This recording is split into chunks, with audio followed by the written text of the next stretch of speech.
Up next, we have with us our next keynote speaker, Mr. Yogesh Gaikwad, Director, SDC International Limited, India Chapter. Over to you, sir. Thank you to the SOF family for giving me this opportunity to speak today with such distinguished in the presence of some great personalities. I would like to share my opinions about sustainability. Uh, there are many concepts which are going around sustainability. We call them circularity. What you can say, regenerative farming. So there are many concepts which are coming. Recycling. So what basically is the need of the hour? What as you are a designer, and I'm basically presenting to the designers, to the future students. What are you going to do when you go into the market? Are you going to focus on recycling, circularity, regenerative farming? Regenerative farming is basically making the soil more rich again. Circularity means you make a manufacturing cycle that reuses what it has been wasted and it comes back into the cycle again. So, as a student, as an entrepreneur, what is the methodology that you're going to adopt? My view, which I have also presented in some of my past lectures, is basically if you make a product which lasts long, okay, if the product is used longer, then your carbon footprint is really very short, smaller.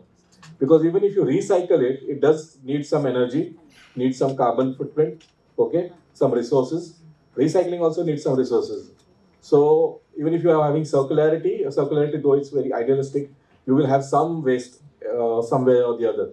Okay, so if you can make a product which lasts long, which is fashion neutral, then it really makes sense and it reduces the carbon footprint of that product. Uh, we have figures to show. Unfortunately, I don't have the slide today, but if anybody is interested, I can show you the slide about the resources that are needed when you do recycle, when you make a product last long. That really helps the environment a lot. Okay, so that's something which I would like to to propose. The next thing is, as I said earlier in my keynote, the panel discussion, we need to innovate, okay? But innovation doesn't come just from anywhere else, okay? And innovation has its own prices, okay? When you think very different, when you think something which is really not very common, people take you like there's something wrong with this guy. Why is he saying this? Okay, and today's presentation is I'm going to talk about a scientist who did exactly the same. People ridiculed him. Okay, so this scientist, next slide please, was Ludwig Boltzmann. Okay, he was an Austrian, and next slide please. He was born in Vienna, Austria, not Australia, Austria, Europe. So basically, he was where he was an artist. As many big scientists were also artists. That's what I think designers have. When you talk about technology, you feel that science is something alien thing, but that's not the case. Many scientists were also artists. Okay, so in this case, he was a pianist, and he used to love piano. Playing the piano. So at his age, at his when he was there, the science that was available was very orthodox, you can say. Okay, everything has to be very certain. People could not accept uncertainty. Okay, people could not accept that something which you have to put something unreal to measure real thing. So that was a time of certainties. Okay, because it was thermodynamics. So next thing, though he was ruthlessly logical and but very equally good in playing the piano, he would lose himself in listening to the musics, which at his time was very much popular. So what the slides says. I don't want to read the slide. You can read it yourself. So he was passionate about music. He was captivated by Richard Wagner. So basically what I'm trying to stress is he was equally a good artist. And because he was a good artist, he could see the reality in a very different manner. Okay? He could see something which others could not. So he could basically what you can say, he would just go submerge himself into music, but also equally, he was a good mathematician. Okay, next screen, please. In that time, there was a huge debate about why things are behaving very differently. There must be something which we really don't understand. The scientists were saying that at the rock bottom of everything, something strange is happening which we don't understand, and there's no science to prove it. Okay, so everybody was very confused about what is exactly happening. They wanted some theory, they wanted something there. So next screen, please. So there was a small group of people who thought that something is really weird is happening, and one of them was Boltzmann. And sorry, I'm not able to see this here. So he clearly saw that we need to abandon certainty. He said that you have to abandon certainty. If you have to have this have this know what is really happening at the very bottom stage of matter, so you have to bring in somewhere uncertainty or probability, and people were really not happy with that. Next screen. This was an equation that he gave. Okay, I'm not going to tell you what the details are. I'm going to explain you the equation, but this is also engraved on his tomb. This was the equation that he put forward, and we changed the concept of physics forever. Okay, but I'll just give you some example what it shows. It shows a relation between entropy. What does entropy means? Next slide. It means eventually everything will get worst or disorder. Okay, whether you talk about tea, a cup of coffee, or a burning star, everything will go worst. Everything will get disorder. Okay, that's what I was trying to say. So, in short, disorder is the fate of everything. That is what he said. Okay, so basically, entropy means if you make a sand castle, okay, and you see the probability of sand coming from somewhere and making a castle, that probability is very less.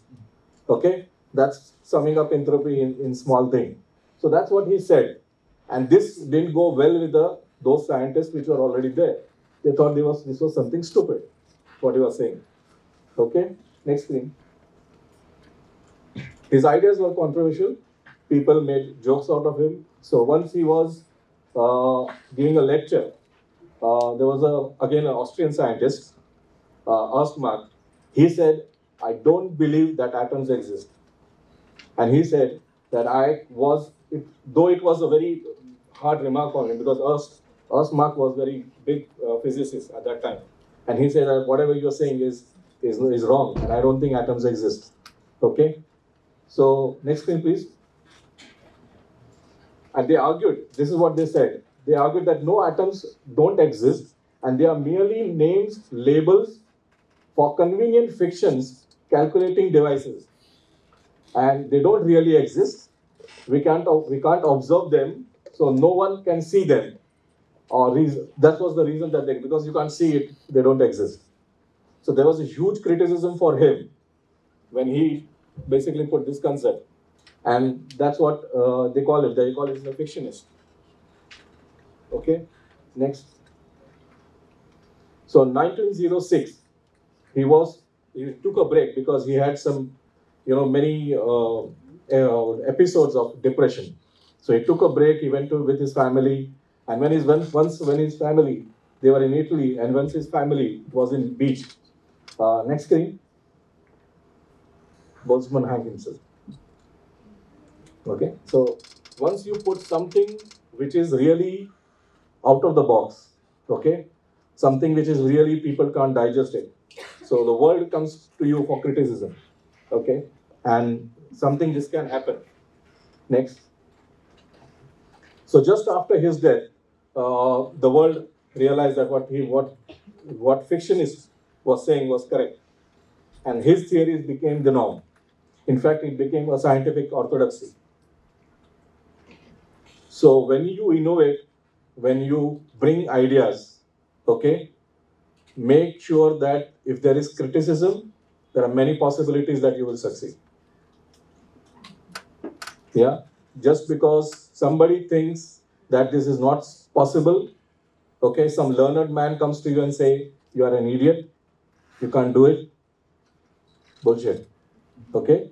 Stick to your ideas, prove yourself, and come up with your plan. Because that's what you are capable of. You are capable of doing creative things. You are capable of doing things which normal people don't see. He was basically, Boltzmann went into the heart of matter, and he saw what people didn't realize. He saw something which others couldn't see, and people made jokes out of it. But ultimately, he triumphed. So that's my message to all the designers. Come what may, if you believe in your idea, stick to it.